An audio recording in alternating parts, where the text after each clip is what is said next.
اللهم صل على سيدنا محمد يا رب صل وسلم دائما أبدا على حبيبي. تو اللہ نے اپنی قدرت بیان کی. اللہ نے یہ بتایا کہ میں نے انسان کو بنایا کیوں؟ آزمائش کے لیے. لیبلوکم، اللہ تمہیں آزمانا چاہتا ہے. ایکم احسن عملا، کس کا عمل سب سے اچھا ہے. اب آزما کے اللہ چھوڑ نہیں دے گا. جو بھی آزمائش ہوتی ہے اس کے بعد اگر رزلٹ اناؤنس نہ ہو تو اس امتحان کا، اس ایگزام کا کوئی فائدہ، بولو بھائی، نہیں، کوئی فائدہ ہی نہیں. بس اللہ تعالیٰ دیکھنا چاہتے ہیں کون اچھا ہے کون برا ہے.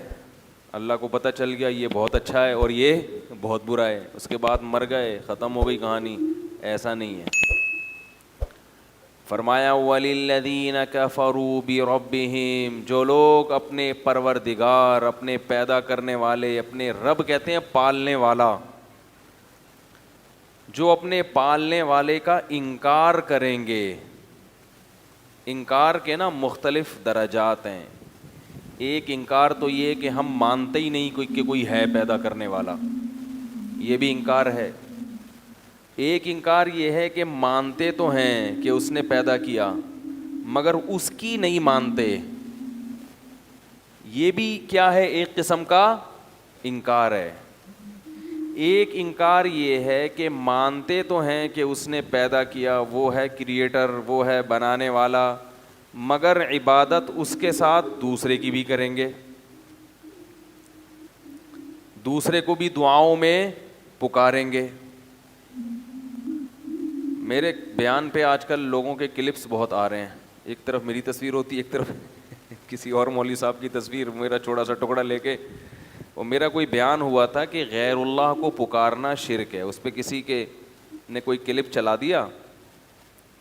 کلپ میں یہ چلایا کہ دیکھو جب سائنس اتنی ترقی کر سکتی ہے، اس کے پاس اتنے اختیارات ہیں، خلاؤں میں سیارے چھوڑ دیے سائنسدانوں نے اور یہ کر دیا اور وہ کر دیا، تو ہمارے نبی کے پاس کیوں نہیں ہوں گے اختیارات؟ کیا معاذ اللہ معاذ اللہ معاذ اللہ نبی کی ویلیو معاذ اللہ کیا سائنسدانوں سے بھی کم ہے؟ تو یہ بڑی پیچیدہ بحث بنا دیتے ہیں لوگ اس کو. اللہ کے بندو، بار بار میں یہ کہتا ہوں کہ اسباب کے دائرے میں جو اختیارات آتے ہیں وہ مخلوق کے پاس بھی ہوتے ہیں اور ہو سکتے ہیں. سائنسدان جو خلا میں سیارے چھوڑتے ہیں وہ سیارہ چھوڑتے ہیں، لمبی لمبی وہ بھی نہیں چھوڑتے. ٹھیک ہے. اور آپ کیا کر رہے ہیں؟ خلا میں سیارے نہیں چھوڑ رہے، آپ لمبی لمبی چھوڑ رہے ہیں. تو سیارے جو چھوڑے جاتے ہیں خلا میں، اس کی کوئی سائنٹیفک لاجک ہوتی ہے. اس میں ایندھن ہوتا ہے، اس میں لوہا ہوتا ہے، اس کو کیلکولیشن ہوتی ہے. اتنے کلومیٹر فی گھنٹہ کی رفتار سے جائے گا تو زمین کی حدود سے باہر نکلے گا، پھر ٹیمپریچر مینٹین کیا جاتا ہے. یہ اختیارات انسانوں کے پاس ہوتے ہیں، یہ اسباب کے تحت ہیں. شرک یہ ہے کہ جو چیز اسباب کے تحت نہیں ہے، اسباب کے دائرہ کار میں نہیں آتی، جس کی کوئی لاجک نہیں بنتی، اس قسم کے اختیارات کا مخلوق کو مالک سمجھا جائے. یہ پنکھا ہٹا دیں، یہ شور پیدا کر رہا ہے. اس قسم کے اختیارات کا مخلوق کو، بولو بھائی، بول لیا کرو، مالک سمجھا جائے. اس قسم کا ایک بھی اختیار اللہ نے مخلوق کو نہیں دیا. سارے اختیارات دے دینا تو دور کی بات، کوئی ایک اختیار بھی نہیں دیا کسی کو بھی، نہ کسی نبی کو، نہ کسی فرشتے کو، نہ کسی جن کو، کسی کو بھی نہیں دیا. لاجک کے تحت بہت ساری چیزیں ہو سکتی ہیں. بڑے بڑے حکیم ہیں، ایسے ایسے مرض کے علاج کر دیے انہوں نے، لیکن علاج کیا ہے، کوئی ایسا کام کیا، کوئی ایسی دوا ایجاد کی جو دوا جراثیم کو مارتی ہے جا کے. علاج کی دو قسمیں، علاج بالضد اور علاج بالمثل. بالضد یہ کہ اس کے جراثیم کو مارنے والے جراثیم داخل کی، بالمثل یہ کہ ویسے ہی اسی جیسے جیسے حفاظتی ٹیکوں میں وہی جراثیم داخل کر دیے جاتے ہیں تاکہ جسم میں فائٹ کی صلاحیت بڑھے. تو یہ سب چیزیں ایسی ہیں جن کی کوئی لاجک ہے. لاجک سے ہٹ کے کام یہ اللہ کے سوا کوئی بھی نہیں کرتا. لاجک سے ہٹ کے کیسے ہوتے ہیں کام, یہ مضمون کئی دفعہ پہلے بیان کر چکا ہوں, لیکن توحید ایک ایسی چیز ہے کہ اس پہ اگر 100 دفعہ بھی بیان ہو جائے تو وہ کم ہے, کیونکہ یہ ہمارے مذہب کے بنیادی عقیدوں میں سے ایک عقیدہ ہے. اگر آپ کو توحید سمجھ میں ہی نہیں آئے گی کہ توحید کہتے کس کو ہیں, تو ایمان کا پہلا اسٹیپ ہی گیا, پہلی سیڑھی پہ قدم ہی نہیں رکھا آپ نے. تو اللہ کے ساتھ عبادت میں کسی کو شریک کرنا یہ کیا ہے؟ شرک. اب اس کا ایک علمی انداز ہے کہ عبادت کی 3 قسمیں, عبادت کی 4 قسمیں, صحیح ہے نا. میں اس انداز سے بیان نہیں کرتا کیونکہ عوام کی سمجھ سے وہ کیا ہے؟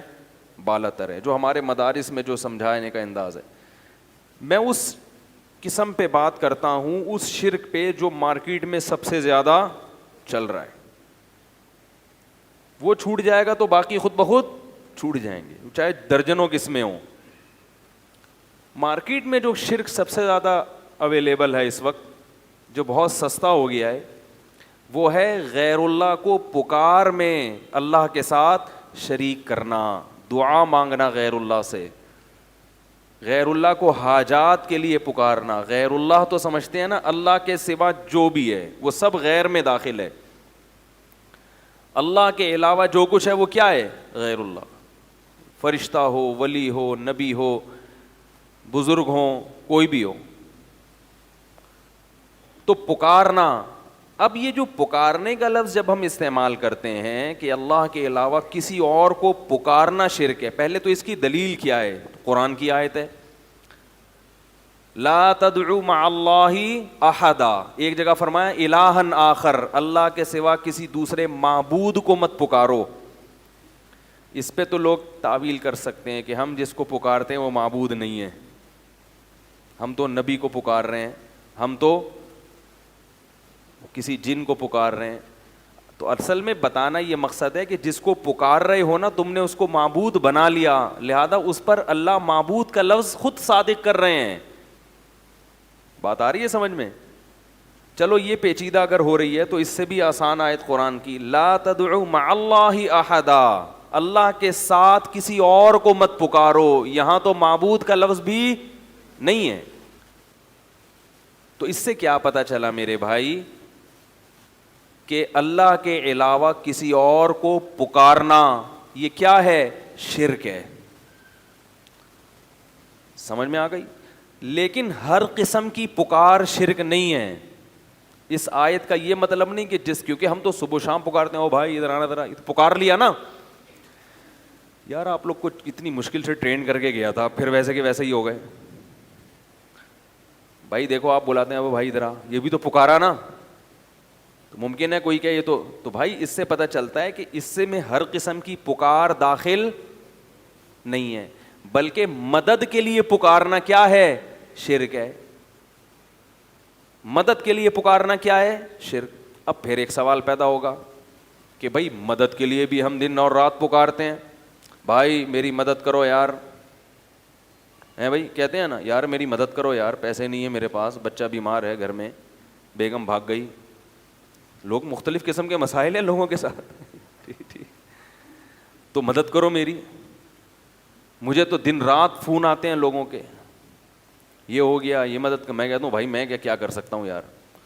تو مدد کے لیے پکارنا یہ بہت اہم چیز ہے کہ کس قسم کی عمومی مدد کے لیے پکارنا شرک نہیں ہے. ایسا نہیں کہ جو بھی جس کو مدد کے لیے پکارے گا وہ کافر ہو جائے گا. ایسے تو ہم ہیلپ لائن کا مطلب ہی مدد, ہیلپ کا مطلب کیا ہے؟ مدد کریں. ہیلپ لائن پہ فون کریں آپ تو مدد ہی کے لیے وہ نمبر دیا گیا ہے. تو پتہ یہ چلا کہ بھائی ہر قسم کی پکار بھی شرک نہیں ہے, اور ہر قسم کی مدد کے لیے پکارنا بھی شرک نہیں ہے. تو ایسی پکار, پھر کون سی پکار شرک ہے؟ تو جب بھی کوئی کہا کرے نا آپ سے کوئی بھی کہ غیر اللہ کو پکارنا شرک نہیں ہے, تو اس سے پوچھا کرو پھر کون سی پکار شرک ہے کون سی نہیں. قرآن کی آیت کا آپ ہمیں مطلب بتا دو تو ہم اپنا والا مطلب چھوڑ دیں گے, آپ کا والا مطلب لے لیں گے. لیکن نہ تو آپ اس آیت کا کوئی مطلب ہمیں بتاتے ہو اور نہ پھر اس مطلب کو مانتے ہو جو ہم بیان کر رہے ہیں, تو پھر اس آیت کا تو یہ تو لغو ہو گئی نا, اس کا تو کوئی مفہوم بنا ہی نہیں بھائی. کیا خیال ہے؟ وہ کہتے ہیں نا غیر اللہ کو پکارنا اگر شرک ہے تو تم بھی تو پکارتے ہو, تم بھی تو پکارتے ہو. تو آپ کہیں کہ آپ بتا دو پھر اس آیت کا صحیح مطلب کیا ہے, کون سی پکار شرک ہے اور کون سی پکار شرک نہیں ہے. ہم ایک مطلب بیان کر رہے ہیں جو قرآن و حدیث سے ثابت ہے. اگر آپ کو وہ سمجھ میں نہیں آتا تو پھر آپ بتا دیں. تو نہ آپ بتا رہے ہیں نہ ہمیں بتانے دے رہے ہیں. پھر اس آیت کی تو اس کا مطلب ہے 1400 سال میں کوئی تشریح ہوئی نہیں. یہ مطلب کیا ہوا پھر اس کا؟ تو آپ اگر نہیں بتاتے تو پھر ہم بتاتے ہیں. وہ یہ ہے کہ مدد کے لیے پکارنے کی دو قسمیں ہیں, ایک حرام اور ایک جائز, ایک شرک اور ایک شرک نہیں ہے. دو قسمیں. ایک مدد وہ ہوتی ہے جو کسی لاجک کے تحت آپ کی مدد کرے گا, جس کو آپ بلا رہے ہیں مدد کے لیے. جیسے میں آپ سے مدد مانگتا ہوں ڈوبتا ہوا, میں ڈوب رہا ہوں, اللہ نہ کرے سمندر میں ڈوب رہا ہوں, آپ ساحل پہ کھڑے ہیں, میں کہتا ہوں پلیز ہیلپ می, مدد کرو میری. کیا مطلب؟ فون کرو حکومت کو, جو غوطہ خور ہیں ان کو جا کے بتاؤ, ہیں بھائی, یہی ہوگا نا. تو یہ سب لاجک ہے نا اس کی. بھائی آپ چلیں گے, ٹانگیں استعمال کریں گے, فون کریں گے, فون کے بٹن گھمائیں گے تو لہریں, ریڈیائی لہریں استعمال ہوں گی, ٹھیک ہے نا. آپ کی آواز کو ریڈیائی لہروں میں چینج کرنے کا ایک انہوں نے مشین بنائی ہوئی ہے, نمبر ہیں. یہ سب چیزیں ایسی ہیں جو لاجک ہے اس کی, کوئی نہ کوئی وجہ ہے اس کی, خود بخود نہیں ہو رہی ہے. لیکن اگر میں سمندر کے اندر ڈوب رہا ہوں, مجھے پتا ہے کہ نہ کوئی کشتی پہنچ سکتی ہے,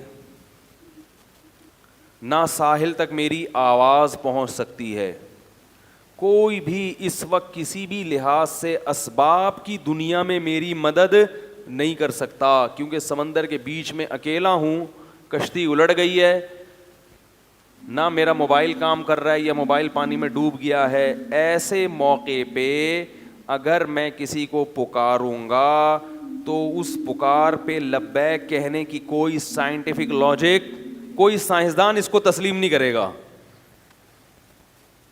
کوئی سائنسدان یا کوئی عقل مند آدمی نہیں کہہ سکتا کہ بھائی اس وقت کوئی کہہ رہا ہے, نہ کوئی اتنی دور تو انسان کی آواز نہیں پہنچ سکتی, ٹھیک ہے نا. اور ایسے موقع پہ کوئی آپ کی آواز سن ہی نہیں سکتا, کیونکہ انسان کی سماعت بھی ایک حد تک ہے, اس سے زیادہ انسان سننے کی صلاحیت, بولو بھائی, نہیں رکھتا. ایسے موقع پہ آپ اللہ کے علاوہ اگر کسی کو پکارو گے, اللہ تو سن سکتا ہے, ہر وقت ہر ایک کی پکار سنتا ہے, بلکہ اللہ تو اگر آپ ڈوب بھی گئے نا, مر بھی گئے, پھر بھی نکال کے زندہ کر سکتا ہے. اس کے ہاں تو کسی چیز کی لاجک کا ہونا اس کی کوئی حیثیت ہی نہیں ہے. تو مردے کو بھی زندہ کر سکتا ہے. تو مردے کو جو زندہ کر سکتا ہے وہ تیرتے ہوئے کو بچا کیوں نہیں سکتا؟ وہ چاہے مچھلی کو حکم دے آپ کو اپنی پشت پہ بٹھا کے کنارے پہ لے آئے, اور چاہے تو کسی کو بھی حکم نہ دے, کن کہے اور آپ ہوا میں اڑتے ہوئے آئیں اور ساحل پہ گر جائیں. کیونکہ جب اس نے اس کائنات کو بنایا تو اس کائنات کے وجود میں آنے کی کوئی لاجک تھی نہیں نا. دیکھو ایک چیز جب وجود میں آتی ہے تو اس سے چیزیں بنتی ہیں. ارے بھائی آم کا درخت وجود میں آیا, گٹھلی تو تھی نا, گٹھلی نہیں تھی تو پھر درخت کہاں سے آئے گا؟ آپ کہہ سکتے ہو کہ گٹھلی نہیں تھی تو درخت سے گٹھلی, تو درخت ہی نہیں تھا تو گٹھلی کہاں سے آئی؟ بھائی ہم تو زمین میں گٹھلی بوتے ہیں, درخت نکلتا ہے, یہ لاجک ہے, بایولوجی میں پڑھایا جاتا ہے. بھائی گٹھلی میں یہ ہوتا ہے, پھر یہ ہوتا ہے, پھر یہ ہوتا ہے, پھر یہ ہوتا ہے, پھر یہ ہو جاتا ہے. لیکن اس کا بایولوجی کے پاس کوئی جواب نہیں ہے کہ جب گٹھلی نہیں تھی تو درخت کیسے بنا, اور جب درخت ہی نہیں تھا تو آم کیسے پیدا ہوا, جب آم ہی نہیں تھا تو اس میں گٹھلی کہاں سے آ گئی. تو یہاں کیا ہے, اللہ نے اپنی کن کی قدرت سے آم کی گٹھلی کو پیدا کیا, بولا ہو جا, اور وہ ہو گئی. یہاں کوئی نہیں کر سکتا, گٹھلی نہیں پیدا کر سکتا. یہ جو سوال اٹھایا جاتا ہے کہ مرغی پہلے پیدا ہوئی یا انڈا، یہ بھی اس لیے اٹھایا جاتا ہے کہ یہاں آ کے انسانی عقل ہتھیار ڈال دیتی ہے کہ یار انڈا تو سمجھ میں آتا ہے مرغی سے ہوتا ہے، میڈیکل سائنس میں بتایا جاتا ہے کہ یہ باجرہ کھاتی ہے تو یہ ہوتا ہے، پھر یہ ہوتا ہے، پھر یہ تو سمجھ میں آ رہا ہے، انڈا تو سمجھ میں آ گیا، اور انڈے سے چوزے نکلنے کا پروسیس بھی اس کی بھی کوئی لاجک ہے جو سائنس نے، لیکن پہلی دفعہ کیسے ہوا؟ جب کچھ بھی نہیں تھا تو اتنا کچھ کیسے ہو گیا؟ تو ظاہر ہے ایسے ہو گیا کہ اللہ نے کہا ہو جا اور وہ ہو گیا، وہ تو پھر اللہ نے چلا دیا، ایک چین میں سب کو چلا دیا، پہلی دفعہ ایسے ہی کون ہو جا اور وہ ہو گیا، کیونکہ اس کے بغیر ہو نہیں سکتا۔ میں اکثر مثال دیتا ہوں، ماں کے پیٹ میں دل دھڑکتا ہے جب، تو پہلی دفعہ کیسے دھڑکتا ہے اس کی آج تک کسی کی سمجھ میں لاجک نہیں آئی۔ بھائی پہلی دفعہ تو جب دماغ سے کرنٹ ہی نہیں جائے گا تو دھڑکے گا کیسے، اور جب دھڑکے گا نہیں تو دماغ میں کرنٹ کیسے پیدا ہوگا؟ تو اللہ نے کہا ہو جا، وہ کیا ہوا؟ ہو گیا۔ تو اللہ کو یہ طاقت ہے کہ وہ کچھ کرنے کے لیے کسی سبب کا محتاج اور صغرے کبرے میں لانے کا محتاج نہیں ہے۔ ایسا نہیں ہوتا اس کو پہلے یہ کرنا پڑے پھر اس کے نتیجے میں یہ ہوگا تو پھر یہ نتیجہ نکلے گا، وہ ڈائریکٹ نتیجے تک پہنچ سکتا ہے، لیکن اس کی مصلحت نہیں ہے، لہذا وہ اس نے نظام کو اسباب کے تحت چلا دیا۔ لیکن کبھی کبھی اللہ اپنی قدرت دکھاتے رہتے ہیں کہ یہ نہ سمجھ لینا کہ میں اسی جمع تفریق کا محتاج ہوں، لہذا میں کبھی کبھی بغیر سبب کے بھی بہت کچھ کر کے دکھاؤں گا۔ جیسے اللہ نے آدم علیہ السلام کو پیدا کیا اپنی قدرت سے، اماں حوا کو مٹی سے بنایا، ان کے بچوں یقین کر لیا بچوں نے کہ اللہ بڑا طاقتور ہے۔ دیکھو ابا کو بھی ہمارے، کیونکہ ان کے بچے آدم علیہ السلام کے بچے دادا تلاش کرتے رہے، ان کو دادا نہ قبر ملی نہ دادا ملے، وہ سوچتے تھے یار یہ کیسے ہو گیا، تو ان کو یقین آ گیا کہ یہ کس نے پیدا کیا ہے؟ اللہ نے، کیونکہ آدم علیہ السلام سے پہلے کا ان کو کوئی نہ کوئی مجسمہ ملا، جیسے ڈارون کہتا ہے نا پہلے یوں تھا یوں، کچھ بھی نہیں ملا، کچھ تو تھوڑا سا ہوتا نا کہ جو آدم علیہ السلام سے آخری، جو ڈارون کے نظریے کے مطابق وہ آخری جانور جو انسان میں کنورٹ ہوا ہے، تو کچھ تو نظر آتے نا اس کے، آدم علیہ السلام بتاتے یہ والا میں تھا جو اس کے بعد اب ترقی کر کے میں یہاں تک پہنچا ہوں۔ ان کو تو 100% یقین تھا کہ اللہ ہر چیز پر قدرت رکھتا ہے، تبھی آدم علیہ السلام کے بچے غیر مسلم نہیں تھے، فرما بردار اور نافرمان تھے، مشرک نہیں تھے، اور اللہ کے وجود کا یقین بھی کرتے تھے۔ تو یہ سلسلہ صدیوں تک چلا ہے، سب کو پتا تھا یار ہمارا نسب جا کے رک جاتا ہے کہاں؟ آدم پہ۔ اس کے بعد تو چلو میاں بیوی میں ملاپ ہوا، بچے پیدا ہو رہے ہیں، اس کی تو کوئی لاجک بنتی ہے، یہ کیسے ہوا؟ تو مانتے تھے کہ کس نے پیدا کیا؟ اللہ نے۔ نوح علیہ السلام کئی صدیوں کے بعد آئے ہیں آدم علیہ السلام کے، ان کے دور میں بھی اللہ کے وجود کا انکار کسی نے نہیں کیا، ان کے دور میں شرک تو پھیلا ہے، شرک کہ اللہ نے اختیارات دے دیے دوسروں کو بھی، جیسے اللہ نے بغیر کسی لاجک کے بس مٹی سے پتلا بنایا آدم کا، اور ان کی پسلی سے اماں حوا کو نکالا، کن ہو جا، اور وہ ہو گئے۔ تو جیسے اللہ کو اس قسم کے اختیارات ہیں کہ وہ کر لیتا ہے بغیر کسی لاجک کے بھی، تو نوح علیہ السلام کے دور میں پہلی مرتبہ یہ شرک ہوا کہ اللہ نے دوسروں کو بھی یہ اختیارات دے دیے ہیں کہ وہ بھی جب چاہیں اپنی مرضی سے کچھ کر سکتے ہیں بغیر کسی، بول لو یار اتنی دیر سے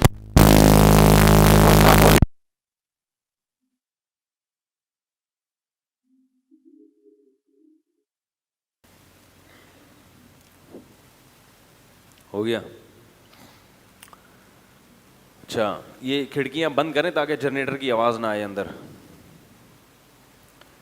تو میں یہ عرض کر رہا تھا کہ نوح علیہ السلام وہ پہلے پیغمبر ہیں جو مشرکوں کی ہدایت کے لیے بھیجے گئے ہیں، سمجھ رہے ہیں؟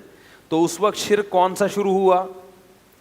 انہوں نے یہ کہا کہ جیسے آدم علیہ السلام کو بس اللہ نے بنایا، کوئی اس کی لاجک نہیں ہے، تو اللہ تعالیٰ نے دوسری بھی کچھ مخلوق ہیں جن کو اللہ نے یہ اختیار دیا ہے کہ وہ اللہ کے اختیار دینے سے جو چاہیں اپنی مرضی سے کر سکتے ہیں، سمجھ رہے ہو؟ تو یہ یعنی کب شروع ہوا یہ والا شرک؟ نوح علیہ السلام کے دور میں، اور اس میں دو چیزیں بڑی عجیب تھیں۔ ایک یہ کہ انہوں نے یہ نہیں کہا کہ اللہ نے ان فلاں فلاں کو تمام اختیارات دے دیے ہیں، بلکہ اس والے کو اللہ نے بارش کا اختیار دیا، اس والے بت کو اللہ نے ود، سوا، یغوث، یعوق، نصر، یہ 5 بت تھے مشہور. تو کیا کہتے تھے؟ اس کو اللہ نے بارش کا اختیار دیا کہ یہ اپنی مرضی سے جب چاہے گا بارش برسا سکتا، باقی چیزوں میں یہ دخل اندازی نہیں کر سکتا. یعنی اگر بادل نہیں بھی ہیں، کوئی محکمہ موسمیات والے کہہ رہے ہیں کہ کوئی امکان نہیں ہے، لیکن یہ شوں کرے گا اور بادل آ جائیں گے. یہ بہت اہم مضمون ہے، اس کو اچھی طرح سمجھیں. اور جو شارٹ کلپ بنا بنا کے فتنہ اور فساد پھیلا رہے ہیں نا، وہ پورے میری اس مضمون کو شائع کریں، پھر اس کا جواب دیں مجھے. دوسرا، وہ کہتے تھے اولاد کا اس کو ہے، یہ فلاں والے کو ہے، یہ اولاد دلوا دے گا آپ کو، چاہے کوئی سائنٹیفک لاجک نہیں ہوگی اولاد کی، کوئی اس کے بھی اولاد کے جراثیم نہیں ہے، بیوی بھی بانج ہے، مگر یہ اس کے پاس جب جاؤ گے، اس سے دعا مانگو گے تو اولاد کیا ہو جائے گا؟ اولاد ہو جائے گی. اس لیے نہیں کہ اس کو اختیار ہے، بلکہ اللہ کے اختیار دینے سے اس کے پاس بھی اختیار آ گیا ہے. کیونکہ اتنی سینس ان میں بھی تھی کہ یہ پتھر کے بنے ہوئے بت یہ تو تھے ہی نہیں، یہ کیا کر سکتے ہیں، یہ تو ہم نے بنائے ہیں اپنے ہاتھوں سے. لیکن وہ یہ کہتے تھے کہ ان کو گاڈ گفٹڈ صلاحیتیں ان کے اندر. پھر ان پر جب اشکال ہوتا کہ یہ تو کچھ نہیں کر سکتے، تو کہتے یہ نہیں کر سکتے مگر اللہ تو ان کو اختیار دے سکتا ہے نا. بھائی اللہ تو سب کچھ کر سکتا ہے، تو اللہ نے ان کو اختیارات دے دی ہیں. تو 5 بڑے بڑے بت تھے، ود، سوا، یغوث، یعوق اور نصر، جو جن کا قرآن میں تذکرہ ہے. اور آپ تفسیر کی کتابیں اٹھا کے دیکھیں. اب سوال پیدا ہوتا ہے کہ ان مسٹنڈوں کو، یہ جو بت ہیں ان کو میں مسٹنڈا کہہ رہا ہوں، ان بتوں کو، ان مسٹنڈوں کو کیوں دیے اللہ نے؟ اگر دینے ہی تھے تو آپ کو دیتا، ان کو دیتا، یہ بتوں کو کیوں دیے؟ تو کہتے تھے اصل میں یہ بڑے بڑے بزرگوں کی مورتیاں ہیں، تو ان بزرگوں سے خوش ہو کے اللہ نے ان بزرگوں کو دیے ہیں. اب اگر کہو ان بزرگوں کو کیوں دیے، تو آپ کہیں گے جب اللہ اپنی عطا سے کسی کو دے رہا ہے تو آپ کون ہوتے ہیں اس پہ پابندی لگانے والے. یہ میں اس لیے تمام چیزیں دہرا رہا ہوں کہ بالکل یہی اسٹائل ہے آج شرک کو معاشرے میں پھیلانے کا، کہ اگر اللہ اپنے نبی کو کچھ اختیارات دینا چاہ رہا ہے تو ان وہابیوں کے پیٹ میں مروڑ کیوں ہوتا ہے. نہیں آ رہی بات سمجھ میں؟ ان لوگوں کو کیوں تکلیف ہو رہی ہے؟ بات آ رہی ہے سمجھ میں؟ پبلک کو کیوں؟ جب اللہ اپنے محبوب، اپنے حبیب سید الانبیاء، یا ان کو اگر اللہ اپنے اختیار سے اختیارات دے رہا ہے تو لوگوں کو اس پہ اشکال کیوں ہو رہا ہے؟ بات آئی سمجھ میں؟ تو نوح علیہ السلام اسی شرک کی نفی کے لیے دنیا میں آئے تھے کہ اللہ جس سے خوش ہوتا ہے اسے جنت تو دیتا ہے، اسے دنیا میں اعلیٰ مقام تو دیتا ہے، اسے لوگوں کا مقتدا اور رہبر تو بناتا ہے، اسے نیک صالح اولاد تو دیتا ہے، مگر اپنے اختیارات میں اس کو شرکت نہیں دیتا. یہی تو شرک ہے جس کی نفی الحم سے لے کے والناس تک قرآن میں ہے کہ اللہ کسی کو ایسا پروٹوکول نہیں دیتا. اور اسی کو اللہ نے اپنے ساتھ الوہیت میں شرک قرار دیا، معبودیت میں، کہ مجھے میرے جیسا معبود کیوں تراش لیا تم نے، حالانکہ وہ مانتے تھے کہ یہ اللہ جیسے نہیں ہے. ہندو بھی ان بتوں کو ویسا بھگوان نہیں سمجھتے جیسا وہ آسمان پہ بیٹھے ہوئے خدا کو بھگوان کہتے ہیں، یہ ویسا نہیں ہے، لیکن اس نے ان کو کیا دیے ہوئے ہیں؟ اختیار دیے ہوئے ہیں. بات آ رہی ہے سمجھ میں؟ تو اللہ نے کسی کو بھی اسباب سے ہٹ کے کسی بھی قسم کا کوئی بھی اختیار، بولو بھائی، نہیں دیا. اسی شرک کی نفی کے لیے قرآن آیا ہے اور انبیاء آئے ہیں. تو نوح علیہ السلام کی قوم نے بزرگوں کے مرنے کے بعد ان کی مورتیاں بنا لی. بولا کہ چونکہ اللہ ان بزرگوں سے خوش تھا تو ان کی مورتیوں کے سامنے جھکو گے، ان سے مرادیں مانگو گے تو یہ اللہ کی عطا سے ہمیں دیں گے، خود نہیں دیں گے، اللہ کی عطا سے. اللہ نے ان کو اختیار دیا تو یہ ہمیں کیا دیں گے؟ اس اختیار سے ہمیں دیں گے. اب اس پر ایک اشکال ہوتا ہے، کہ ہم تو دیکھتے ہیں کہ بزرگوں اور پیغمبروں کے ہاتھ پہ بہت سی ایسی چیزیں صادر ہوئی ہیں جس کی کوئی سائنٹیفک لاجک نہیں ہے. کلمہ پڑھا رہا ہوں آپ لوگوں کو، میں لا الہ الا اللہ کا مطلب بیان کر رہا ہوں. ہمارے ہاں عقیدے پہ اکثر بیان ہوتا ہی نہیں ہے. تو بہت سے لوگ کہتے ہیں کہ بھائی دیکھو اللہ نے اختیارات تو دیے ہیں نا. موسیٰ علیہ السلام لاٹھی کو سانپ بنا دیتے تھے، اس کی کوئی لاجک ہے؟ ہمارے نبی صلی اللہ علیہ وسلم کے پاس مشرکین آئے، چاند کے 2 ٹکڑے کرو، آپ نے ایسے کیے اور 2 ٹکڑے کر دیے. کوئی لاجک ہے اس کی؟ اور پھر وہ چاند آپس میں جڑ بھی گئے. صحابہ پیاسے تھے، پانی میں آپ صلی اللہ علیہ وسلم نے ہاتھ ڈالا اور پانی ابلنا شروع ہو گیا. عیسیٰ علیہ السلام کہتے تھے مردے کو قوم باذن اللہ، اللہ کے حکم سے کھلو جا. پنجابی میں کیا کہتے ہیں؟ کھلو جا، ہیں کھلو جا.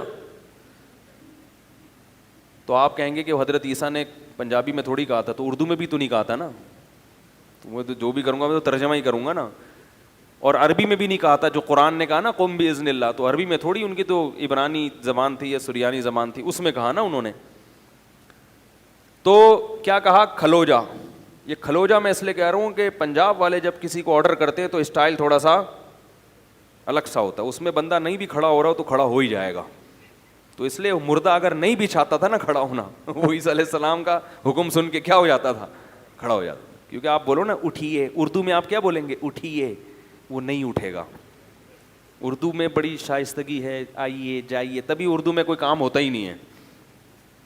ایک صاحب تھے، وہ ٹرک اڈا نہیں ہے، ٹرک اڈا، ٹرک اسٹینڈ جو ماڑی پور میں، وہاں انہوں نے آفس کھولا.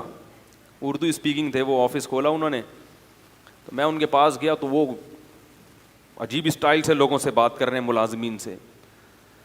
تو میں نے کہا یار یہ کون سا اسٹائل ہے؟ کہہ رہے ہیں یار ان سے تمیز سے بات کرو تو کام، ان سے بولو نا یہ ڈبے اٹھا کے ٹرک پہ رکھ دیجئے، ٹرک لوڈ کرنا ہے، مال پنجاب جا رہا ہے، رکھیے. کوئی بھی ہلتا نہیں، ان کو ٹھڈے مار مار کے. تو اللہ نے ہمارے ملک میں ہمیں مختلف قسم کی زبانیں دی ہیں، جب جس زبان سے کام اٹھانا ہو آپ وہ کام اٹھاؤ. تو جو شرافت سے نہ آ رہا ہو، شر اور آفت کا بولو کھڑے ہو جائیے، نہیں ہو رہا کھلو جا، ایک دم کھڑا ہوگا وہ. تو میں یہ عرض کر رہا تھا، ہر زبان میں ایک مٹھاس ہے. پنجاب کی زبان میں ایک الگ سی مٹھاس بھی ہے جو اردو میں نہیں ہے. بعض جملے پنجابی زبان کے اتنے مزے کے لگتے ہیں کہ وہ اردو میں مزہ ہی نہیں. میں کیونکہ پوری طور پر قدرت نہیں ہے اس لیے میں بیان نہیں کر سکتا، لیکن ان کی زبان میں نا بعض جملے ایسے ہیں جو اردو میں مزہ نہیں آتا. تو اردو کی الگ تہذیب ہے. خیر بات کہاں سے کہاں چلی گئی. تو عیسیٰ علیہ السلام مردے کو کیا کہتے تھے؟ قم باذن اللہ، اللہ کے حکم سے کھڑا ہو جا. تو کہتے ہیں دیکھو اللہ کی عطا سے حضرت عیسیٰ بھی مردوں کو زندہ کر رہے ہیں، ہمارے نبی بھی اللہ کی عطا سے چاند کے 2 ٹکڑے کر رہے ہیں. تو جو نبی اللہ کی عطا سے چاند کے 2 ٹکڑے کر سکتا ہے، جو نبی اللہ کی عطا سے مردوں کو زندہ کر سکتا ہے، اس نبی کو اگر ہم یہاں سے بیٹھ کے پکاریں کہ ہماری حاجت سن لیں تو وہ اللہ کی عطا سے سن بھی سکتا ہے، اور وہ نبی اللہ کی عطا سے ہماری وہ حاجت پوری کر بھی سکتے ہیں. یہ بات سمجھ میں؟ تو ہم اگر پکار رہے ہیں تو ہم اللہ کی عطا سے یہ تصور کر کے. تو اس لیے قرآن نے جو کہا ہے کہ غیر اللہ کو مت پکارو، تو اس سے وہ پکار مراد ہے جو اللہ کی عطا کے بغیر والی پکارو. یہ اشکال کر رہا ہوں کہ اس کو میرا نظریہ نہ سمجھ لیں، یہ اشکال کرتے ہیں لوگ. اس اشکال کا جواب یہ ہے کہ دیکھو ایک ہوتا ہے کسی کو اختیار دے دینا، ایک ہوتا ہے کسی کے ہاتھ سے کوئی کام کرا دینا. دونوں میں فرق ہے. دونوں میں کیا ہے؟ آپ لوگ حاضر ہیں نا اچھی طریقے سے. ایک ہوتا ہے کسی کے ہاتھ پہ کوئی کام صادر کر دینا، اور ایک ہوتا ہے کسی کو اس کا اختیار دے دینا. اختیار دینے کا مطلب کیا ہے؟ پانی کی جو سپلائی ہے یہ کس کے اختیار میں ہے؟ واٹر بورڈ والوں کے نا. وہ جب کھولیں گے نل تو پانی آئے گا، وہ بند کر دیں تو آپ قحط سے ہلاک. ملک کا جو وزیر اعظم ہے یا جو صدر ہے وہ واٹر بورڈ والوں سے محض کام نہیں لیتا، بلکہ باقاعدہ اس نے واٹر سپلائی کا ان کو اختیار دے دیا ہے. کیا میرے در پہ آنے کی ضرورت نہیں ہے؟ واٹر بورڈ کا ادارہ بنایا ہی اس لیے ہے کہ جس کو پانی کی ضرورت ہو وہاں جا کے دھرنا مارے، اسلام آباد میں آنے کی ضرورت نہیں ہے. وہ اگر کام نہ کریں پھر اس کی کمپلین کے لیے میرے پاس آؤ. لیکن پہلا اسٹیپ کون سا ہے؟ اس کا ہے. اس کو میں نے کیا کیا ہے؟ اختیار دیا ہے. یہ مطلب ہوتا ہے اختیار دینے کا. اور کام کرانے کا مطلب کیا ہوتا ہے؟ واٹر بورڈ والوں کے پاس آپ گئے, بولا بھائی پانی بند ہے اتنے عرصے سے, وال آپ کھول دیں. تو اس نے ایک ملازم کو بولا یار اس کو وال کھول ذرا. وال کھولنے کے اختیارات نہیں دیے کہ جب چاہو کھولو جب چاہو بند کر دو. ہاں ابھی وال کھولنے کا کام کس سے لیا جا رہا ہے؟ ملازم سے. تبھی آپ ملازم کے پاس نہیں آؤ گے, آپ ڈائریکٹ کس کے پاس جاؤ گے؟ واٹر بورڈ والوں کے پاس. اس کی اور آسان مثال دیتا ہوں کہ اختیار دینا کیا ہوتا ہے اور کام لینا کیا ہوتا ہے. دیکھو آپ لوگ جاتے ہیں نا اکثر کوئی ڈاکومنٹ تیار کرنے ہوتے ہیں اسٹیمپ پیپر, تو منشی صاحب کے پاس جاتے ہیں, وہ ڈی سی آفس کے باہر لوگ بیٹھے ہوئے ہوتے ہیں پیپر. آپ کیا کرتے ہیں؟ اب تو ٹائپنگ شروع ہو گئی, پہلے قلم سے لکھتے تھے. آپ کہتے ہیں بھائی میرا فلاں کے ساتھ لین دین ہے, اس کو کے ڈاکومنٹس تیار کرنے, آپ اس کو کیا کریں؟ لکھیں. تو آپ نے اس کو اختیار دیا کہ یہ چیز آپ لکھیں. وہ لکھتا خود نہیں ہے, قلم سے مدد لیتا ہے, وہ قلم کے ذریعے لکھتا ہے. تو اختیار کس کے پاس ہے لکھنے کا؟ رائٹر کے پاس, کاتب کے پاس. کام کس سے لے رہا ہے وہ؟ قلم سے. قلم کو اختیار نہیں دیا. اگر قلم کو اختیار دیا ہوتا تو آپ قلم کے پاس جا کے کہتے کہ لکھو, اور قلم خود اٹھ کے گھومنا شروع کر دیتا. قلم کاتب کے ہاتھ میں ایسا ہوتا ہے کہ اس کی اپنی کوئی حیثیت نہیں ہوتی. کاتب جدھر کو گھمائے گا قلم وہاں گھومے گا. اور اختیار کس کے پاس ہے؟ طاقت کس کے پاس ہے؟ کاتب کے پاس. تو یاد رکھو پیغمبروں کے جتنے معجزے ہیں اس میں کسی بھی کام کا پیغمبر کو اختیار نہیں دیا جاتا. پیغمبر کی انگلی سے, پیغمبر کے ہاتھ سے کام لیا جاتا ہے. کام کرنے والا کون ہوتا ہے؟ اللہ. اور 100% اختیار کس کے پاس ہوتا ہے؟ اللہ کے پاس ہوتا ہے. جب مشرکین ہمارے نبی کے پاس آئے کہ چاند کے 2 ٹکڑے کریں, تو اللہ نے ہمارے نبی کو وحی کی کہ آپ اشارہ کریں ٹکڑے میں کر دوں گا. یہی وجہ ہے کہ جب بھی مشرکین آ کے مطالبہ کرتے تھے معجزے کا, تو نبی ہر دفعہ ان کا مطالبہ پورا نہیں کرتے تھے, بلکہ کہتے تھے کہ میں یہ کام نہیں کر سکتا. جب اللہ نے کر دیا تو کر دیا, جب نہیں کیا تو آپ نے کیا فرمایا؟ نہیں. آپ سورہ بنی اسرائیل اٹھا کے دیکھیں, لن نؤمن لکا, ہم تجھ پر ایمان اس وقت تک نہیں لائیں گے. مشرکین کہتے اے نبی اس وقت تک ایمان نہیں لائیں گے حتی تفجر لنا من الارض ینبوعا, آپ اشارہ کریں اور زمین سے چشمہ جاری ہو جائے. او تکون لک جنۃ من نخیل وعنب, اشارہ کریں ایک باغ کھجور کا اور ایک انگور کا پیدا کریں. یہ مطالبہ کون کر رہا ہے؟ بولو بھائی مشرکین. اور کس سے؟ نبی سے. اور اس کا تذکرہ کہاں ہے؟ قرآن میں. یہ سارے مطالبے ہو رہے ہیں نا کہ یہ کریں آپ. اور یکون لک بیت من زخرف, ایک گھر ہونا چاہیے سونے کا, اشارہ کریں ادھر سونے کا گھر بن جائے. او ترقی فی السماء, ابھی ہمارے سامنے آسمان پہ جائیں. ہم کہتے ہیں نبی آسمان پہ گئے ہیں, یہ معجزہ تھا, لے جانے والا کون ہے؟ اللہ. اسباب کی دنیا میں اپنے اختیار سے انسان اتنی اوپر نہیں جا سکتا. ممکن مر جائے گا نا انسان, ہے آکسیجن بھی نہیں ہے, اور اتنی یہ اللہ کی قدرت تھی کہ اپنے حبیب کو 7ویں آسمان پہ لے گیا. تبھی اس میں کوئی اعتراض بھی نہیں ہے, اشکال بھی نہیں, بھائی اللہ سب کچھ کر سکتا ہے. تو او ترقی فی السماء, آسمان پہ جائیں. لن نؤمن لرقیک حتی تنزل علینا کتابا نقرأ, اور ہم جانے پر یقین نہیں کریں گے جب تک ہمارے سامنے آسمان سے قرآن لے کر نہ آئیں. ہم اس کو پڑھیں گے پھر پتہ چلے گا کہ یہ واقعی, ہمیں تو نہ جبریل نظر آتے ہیں آسمان سے جو لے کر آ رہے ہیں, یہ تو سب چیزیں آپ دیکھ رہے ہیں. ان تمام چیزوں کا نبی نے جواب کیا دیا قرآن میں. نبی یہ بھی کہہ سکتے تھے کہ بھائی اللہ نے مجھے اختیارات دیے ہوئے ہیں, لیکن میں تمہارے بیجا مطالبوں پہ اپنے اختیارات کو استعمال نہیں کروں گا. میں جب چاہوں گا تو معجزہ دکھاؤں گا, جب چاہوں گا معجزہ نہیں دکھاؤں گا. اختیارات تو ہیں اللہ کی عطا سے, میں سب کچھ کر سکتا ہوں, لیکن میں کر نہیں رہا. یہ نہیں فرمایا. فرمایا سبحان ربی, قل اے نبی ان سے کہہ دیجیے سبحان ربی, میرا رب ہر عیب سے پاک ہے. عجز والا جو عیب ہے نا, کچھ نہ کر سکنے کا عیب, اس عیب سے کون پاک ہے؟ میرا رب پاک ہے.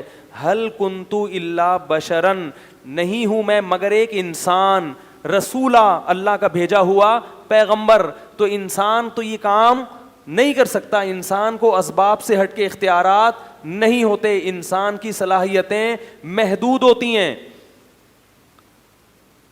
اتنی کلیئر کٹ بات قرآن میں آنے کے بعد بھی حیرانگی اس پر ہوتی ہے اس امت میں شرک کیسے پھیل گیا. بھائی یہ تو قرآن کے ترجمہ پڑھ لو تو سمجھ میں آ جائے گا.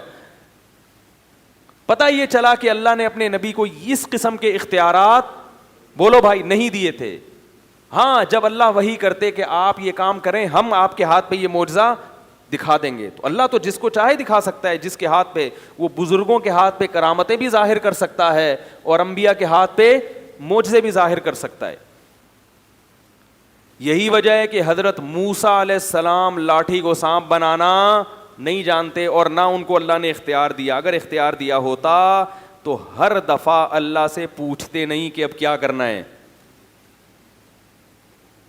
پہلی دفعہ جب اللہ نے حضرت موسیٰ کے ہاتھ میں لاٹھی پکڑائی، بلکہ پہلے سے لاٹھی تھی، اللہ نے پوچھا یہ کیا، فرمائی ہے، فرمایا پھینکو زمین پہ. جب زمین پہ پھینکا وہ سانپ بن کے دوڑنے لگی. اگر خود سانپ بنائی ہوتی تو موسیٰ علیہ السلام اسے دیکھ کے خوفزدہ ہوتے. قرآن کہہ رہا ہے ایسا بھاگے ہیں حضرت موسیٰ، ولم یعقب، پیچھے مڑ کے بولو بھائی نہیں دیکھا. پھر اللہ کہہ رہے خذھا، اے موسیٰ اس سانپ کو پکڑ لے. اگر موسیٰ علیہ السلام کو سانپ کو دوبارہ لاٹھی بنانے کا اختیار ہوتا تو حضرت موسیٰ خود پکڑتے اور کیا بنا دیتے اس کو. کہتے جیسے میں نے لاٹھی کو سانپ بنایا، میں اللہ کی عطا سے اس سانپ کو لاٹھی بھی بنا سکتا ہوں. اللہ نے بتایا کہ یہ جب میں چاہوں گا اسی وقت ہوگا، آپ کے سوچنے سے، آپ کے ارادے سے نہیں ہوگا، کیونکہ اختیار میرے پاس ہے، آپ کے پاس نہیں ہے. واٹر پمپ والوں کے پاس ہم جاتے ہیں نا تو وہ کہتے ہیں اختیار ہمارے پاس ہے، ہم جب چاہیں گے نل کھلوائیں گے، جب چاہیں گے نل نہیں، لہٰذا ہمارے پاس آؤ، ان کے پاس مت جاؤ. تو اب کیا ہے، موسیٰ علیہ السلام کو اللہ نے کہا یہ لاٹھی کیا بنے گی دوبارہ، خذھا، اے موسیٰ اس کو پکڑ لے، سنعیدھا سیرتھا الاولی، ہم وعدہ کرتے ہیں عن قریب، سا کا مطلب یہ وعدے کے لیے آتا ہے، عن قریب ہم یہ کریں گے، اس کو واپس لاٹھی بنا دیں گے. پھر موسیٰ علیہ السلام نے پکڑا، اچھا اللہ اب اطمینان ہو گیا. اگر حضرت موسیٰ کے پاس اختیارات ہوتے تو جب آگے دریا ہے، ٹھاٹھیں مارتی ہوئی موجیں ہیں اور پیچھے کون ہے، فرعون، بنی اسرائیل نے کیا کہا، انا لمدرکون، مر گئے، پکڑے گئے ہیں بھائی، اب تو فرعون آئے گا. اور موسیٰ علیہ السلام کہہ سکتے تھے میرے پاس تو لاٹھی ہے، اللہ نے مجھے اختیار دیا، جب چاہوں گا سمندر کے 2 ٹکڑے کر کے درمیان سے نکل جاؤں گا. حضرت موسیٰ نے فرمایا ان معی ربی، میرے ساتھ رب ہے، کچھ نہ کچھ کرے گا وہ مدد، مجھے نہیں پتا کیا کرے گا لیکن کرے گا ضرور. تو اللہ نے کیا کہا اس لاٹھی کو، اے موسیٰ اضرب بعصاک، اپنی لاٹھی مار کہاں پر، البحر، سمندر پہ. فکان کل فرق کالطود العظیم، دونوں طرف کی موجوں کو پہاڑوں کی شکل میں روک دوں گا میں. تبھی ہر بات سے پہلے حضرت موسیٰ پوچھ رہے کیا کرنا ہے، کیا کرنا ہے. تو مردوں کو زندہ کرنے سے پہلے بھی حضرت عیسیٰ علیہ السلام کو اللہ بتاتے تھے کہ بولو کھڑے ہو جاؤ مردہ، تو مردہ اللہ کے حکم سے کیا ہو جائے گا، کھڑا ہو جائے گا. مردہ زندہ کرنے کے اختیارات آپ کے پاس نہیں ہیں، آپ کے ہاتھ پہ مردے زندہ کروں گا، اختیار اپنے پاس رکھوں گا، آپ کو اختیار نہیں دوں گا. اب بھی کلیئر نہیں ہو رہی بات تو میرے بھائی پھر تو کیسے سمجھائیں یار، کیسے سمجھائیں. میں ان لوگوں سے کہتا ہوں جو غیر اللہ کی پکار کو جائز سمجھتے ہیں، دیکھو میں فرقہ پرست آدمی نہیں ہوں، نہ میں کفر اور شرک کے کسی متعین شخص پہ فتوے لگاتا ہوں، لیکن آپ اپنی آخرت کی فکر کرو. ابراہیم علیہ السلام نے اپنی قوم کو سمجھایا کہ شرک چھوڑ دو، شرک چھوڑ دو، قوم نہیں مانی. ابراہیم علیہ السلام نے کہا انما اتخذتم من دون اللہ اوثانا مودۃ بینکم فی الحیات الدنیا، تمہارے آپس میں ریلیشن اچھے ہیں، اس ریلیشن کی وجہ سے میری بات کا انکار کر رہے ہو، لیکن یہی تعلقات قیامت کے دن تمہارے نقصان کا سبب بنیں گے، ایک دوسرے کے دشمن بن کے ایک دوسرے کے گریبان پکڑو گے. اس لیے میں اللہ کا واسطہ دے کے ان لوگوں سے کہتا ہوں جو یہ کہتے ہیں کہ اللہ نے اپنے نبی کو بھی اختیارات دی، ہم نبی سے بھی مانگ سکتے ہیں، بزرگوں سے بھی مانگ سکتے ہیں، مزاروں پہ بھی سجدے کر سکتے ہیں، تو یاد رکھو کہ اگر آپ اپنی اس روش سے باز نہیں آئے, اور تو یہ بھی کیا ہے, یہ آپس کے مسلک پرستی, پیر پرستی. میرے دامت برکاتہم نے کہہ دیا ایسا نہ ہو کہ جیسے ابراہیم علیہ السلام اپنی قوم کو ڈرا رہے تھے, تو وہ ڈر وہ تنبیہ ہمارے لیے بھی ہے کہ یہی تعلقات قیامت کے دن ایک دوسرے کے لیے عذاب بن جائیں گے. اللہ شرک کے معاملے میں بہت غیرت رکھتا ہے. وہ کہتا ہے نہ میں نے کسی کو اختیار دیا, لم یتخذ ولیا من الذل, نہ کسی کو کمزوری کی وجہ سے میں نے اپنا ولی بنایا, نہ وزیر بنایا. وزیر ہوتا ہے نا کہ کچھ کام آپ کریں گے, کچھ اختیارات اس کے پاس ہیں, کسی کو نہیں. بلکہ اللہ نے کہا قرآن میں مثالیں دی ہیں, ضرب لکم مثلا من انفسکم. اللہ فرماتے ہیں ابھی بھی سمجھ میں نہیں آیا تو میں تمہیں ایک مثال دیتا ہوں تمہاری ہی.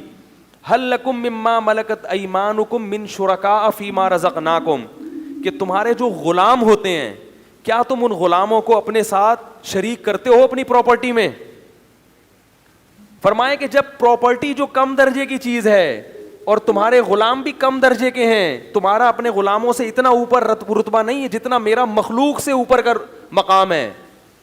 غلام بھی تمہاری طرح کا انسان ہے, تم اس کو شریک نہیں کرتے اپنی پراپرٹی میں, تو میں اپنے اختیارات میں اپنی مخلوق کو کیسے شریک کروں گا؟ جبکہ مخلوق کا جو مقام ہے, دیکھو ہمارا جو غلام سے رشتہ ہوتا ہے تو غلام بھی انسان, ہم بھی کیا ہیں انسان, تو اتنا کم درجے کا نہیں ہوتا ہم سے. لیکن مخلوق تمام کی تمام, اس کا تو اللہ سے کوئی اس لحاظ سے رشتہ, جو یعنی جنس کے لحاظ سے تو کوئی رشتہ بنتا ہی نہیں ہے نا. وہ مخلوق ہے, وہ خالق ہے. اولاد اور باپ کا رشتہ نہیں ہے, بھائی بہن کا رشتہ نہیں ہے. فرمایا انتم الفقراء الی اللہ, سب کے سب فقیر و محتاج ہو میرے, کسی کو میں نے کسی بھی اختیار میں شرکت نہیں دی ہے, سب اپنے پاس رکھا ہے. تو اس لیے بھائی یہ بہت خطرناک شرک ہے جو آپ کی قبر کو آگ سے بھر دے گا, آپ کی بخشش کی دعا کو حرام کر دے گا آپ کے والدین اولاد کے لیے. اولاد کو اجازت نہیں ہوگی کہ آپ کے لیے بخشش کی دعا مانگیں. اب بات سمجھ میں آئی کہ معجزہ الگ چیز ہے, اختیار دینا الگ چیز ہے. بالکل اس کی مثال ایسے ہے, بارش اللہ برساتا ہے, برسانے کا کام کس سے لیتا ہے؟ فرشتوں سے. کہتے ہیں بارش برسانے کا فرشتہ یہ فلاں, تو کام اللہ کسی سے بھی لے سکتا ہے, فرشتوں سے بھی, پیغمبروں سے بھی, اولیاء اللہ سے بھی, مگر اختیار کس کے پاس ہے؟ تبھی ہم بارش کی دعا, بارش کے لیے فرشتوں کو نہیں پکارتے, اسی طرح میرے بھائی بارش کے لیے پیغمبروں کو بھی نہیں پکارتے. فرشتے نے حضرت مریم کو اولاد عطا کی, قرآن میں آتا ہے, سمجھو اس کو اچھی طرح. جبریل آئے حضرت مریم کے پاس, مریم نے پوچھا کون ہو؟ فرمایا فرشتہ ہوں, انسان نہیں ہوں. کیوں آئے ہو؟ لِأَهَبَ لَكِ غُلَامًا زَكِيًّا, بیٹا دینے کے لیے آیا ہوں. تو کیا اللہ نے جبریل کو اختیار دے دیا کہ اولاد دیں؟ نہیں اختیار دیا. اللہ بیٹا دے رہے ہیں, پھونک کس کی استعمال ہو رہی ہے؟ بولو بھائی, جبریل کی. یہی وجہ ہے کہ جب بھی اولاد مانگی جاتی ہے کبھی بھی کسی فرشتے سے یا جبریل سے, بولو نا, نہیں مانگی جاتی. تو اگر آپ یہ دلائل دیتے ہو کہ اللہ کے نبی نے چاند کے 2 ٹکڑے کیے اور یہ کیا, یہ معجزہ دکھایا, تو ہم اللہ کے نبی سے مانگتے ہیں, تو پھر اولاد کس سے مانگنی چاہیے؟ جبریل سے. وہ تو قرآن میں آتا ہے کہ انہوں نے حضرت مریم کو بغیر باپ کے اولاد دی. تو جو بغیر شوہر کے اب کسی عورت کو اولاد دے سکتے ہیں تو میاں بیوی کو کیوں نہیں دے سکتے پھر؟ وہ یہاں تو شوہر بھی ہے اور بیوی بھی ہے اور دونوں صحت مند ہیں, پھر جبریل سے کیوں نہیں مانگتے؟ اسی لیے نہیں مانگتے, ہمیں پتا ہے کہ حضرت مریم کے اولاد کا ہو جانا جبریل کی قدرت کی دلیل نہیں ہے, یہ اللہ کی قدرت کی دلیل ہے. اور اس سے یہ بھی پتا چلا کہ یہ جو نسبت ہے کہ میں تمہیں اولاد دے رہا ہوں, یہ نسبت حقیقی نہیں ہے, مجازی ہے.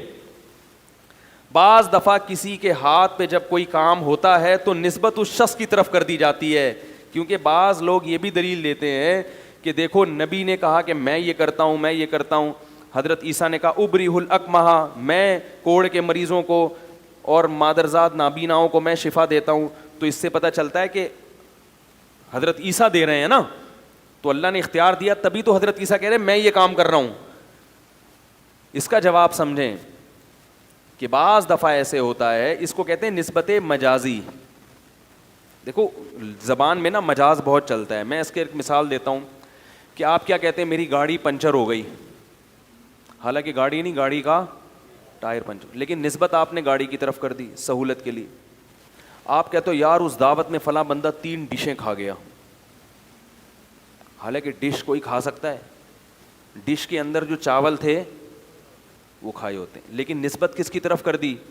تو لغت میں, زبان میں, انگریزی ہو, اردو ہو, عربی ہو, سب میں یہ چلتا ہے کہ کرنی کسی اور کی طرف نسبت چاہیے تھی. اس کو مجاز کہتے ہیں.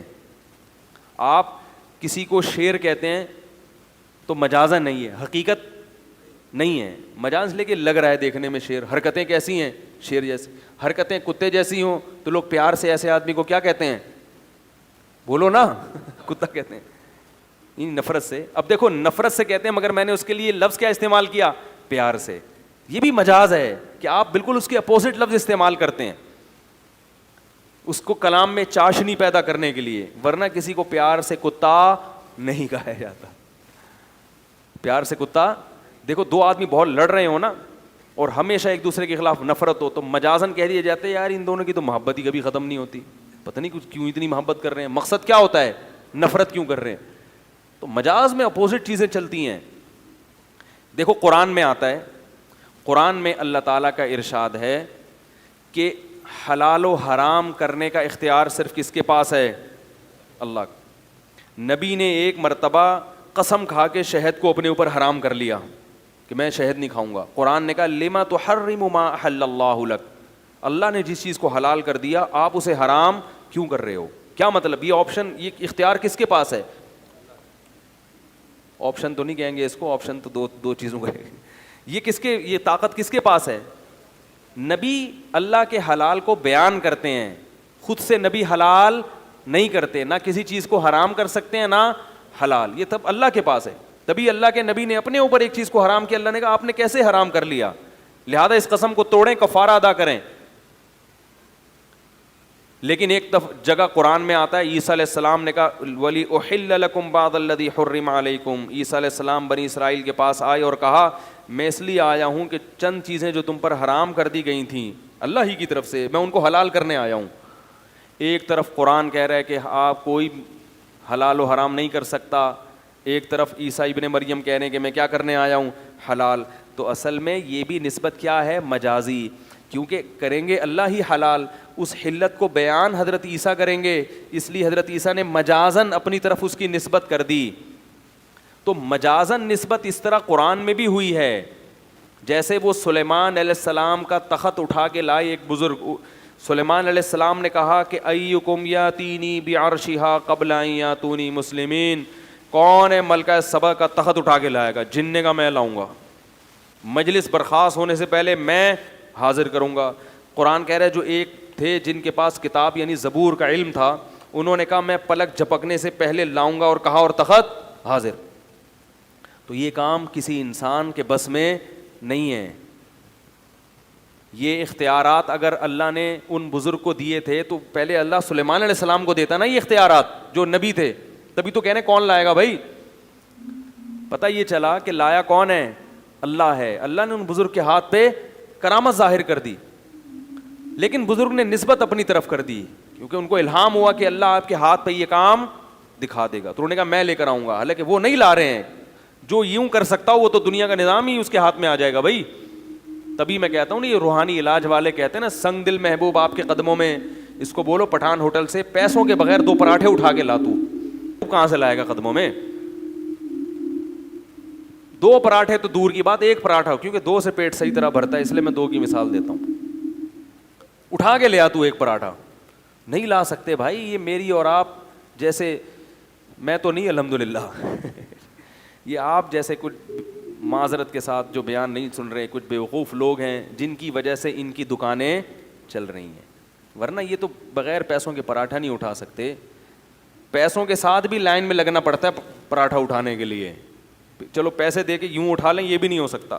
تو جو پراٹھا نہیں اٹھا سکتا وہ آپ کی محبوبہ کو آپ کے قدموں میں کہاں سے ڈال سکتا ہے.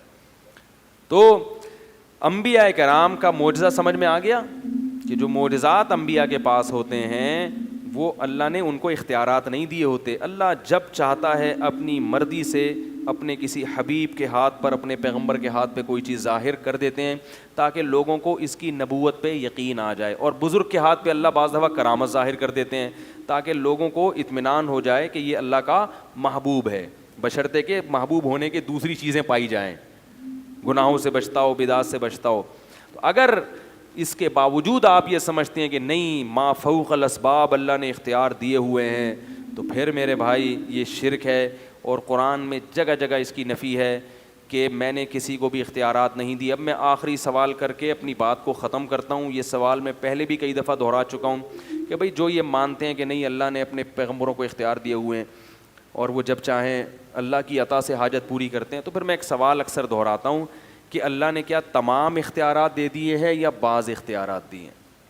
اگر اللہ نے تمام چیزوں کے اختیارات دے دیے ہیں تو پھر ہم کب اللہ کو مانگیں, اللہ سے مانگیں, اور کب اللہ کے نبی سے مانگیں؟ جب سارے ہی دے دیے. بھائی وزیر اعظم اگر مکمل اختیار دے دیتا ہے کسی کو بھی تو پھر وہ وزیر اعظم کے پاس جانے کی ضرورت کیا ہے؟ صحیح ہے نا. پھر تو جب اس کو دے تو وہ بھی دوسرا گویا وزیر اعظم ہی بن گیا وہ تو اگر سب اختیارات دیے ہیں تو پھر ہم کون سی چیز میں اللہ کو پکاریں اور کون سی چیز میں نبی کو؟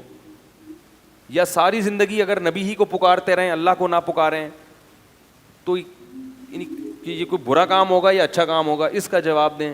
دوسری بات یہ کہ اگر سارے اختیارات نہیں دیے, کچھ چیزوں کے دیے ہیں, تو وہ کچھ چیزیں معلوم ہیں یا مجہول ہیں؟ یعنی وہ کچھ چیزیں ایسی ہیں جو ہمیں پتہ ہے کہ کون کون سی چیزیں ہیں, یا ہمیں پتہ نہیں ہے. تو اگر پتہ نہیں ہے تو جب پتہ ہی نہیں تو اختیار دینے کا فائدہ کیا؟ آپ کو جب پتہ ہی نہ ہو کہ وزیر اعظم نے کون کون سا ڈپارٹمنٹ کس کے حوالے کیا ہے, تو حوالے کرنے کا فائدہ ہوگا؟ کیا ہو گیا بھائی؟ جب پتہ ہی نہیں کہ کون سی چیز دی ہے, نبی کو کون سی چیزوں کو اختیار دیا ہے, تو جب پتہ ہی نہیں ہے تو ہم مانگیں گے کیسے؟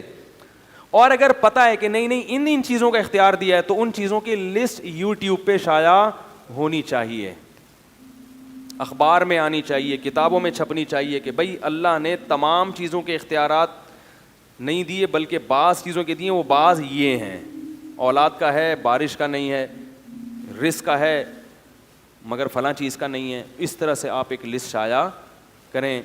تو میں نے یہ اعلان پہلے بھی گھمایا تھا لیکن لوگ پتہ نہیں بری بری گالیاں دینا شروع کر دیتے ہیں الٹی سیدھی. یوٹیوب پہ اپنے خلاف کمنٹس پڑھو نا, آدمی حیران ہوتا ہے یار, ہم ادھر لوگ جھک جھک کے مصافحہ کر رہے ہیں اور ادھر ماشاءاللہ ایک عجیب حساب بنا ہوا ہے. تو اس لیے اپنے ایمان کی حفاظت کرو, ان باتوں کو سنجیدگی سے لو. صرف اور صرف تمام اختیارات کس کے پاس ہیں؟ اللہ کا.